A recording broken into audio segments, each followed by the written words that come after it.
How to upload files via the cPanel File Manager. Log into your cPanel account and you will be on this page. Now go to the Files section and click File Manager. There is a list of file directories. You can select one of the directories to save your files. For example, click +sign and then double-click Public HTML to open it in the adjoining window. Now click Upload. You can either drag and drop the file inside the rectangular box or click the Select File button.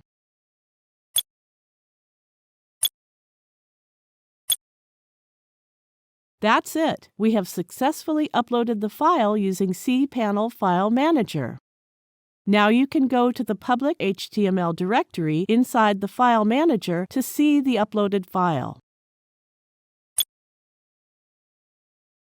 Now you know how to upload files in cPanel. Thank you for watching.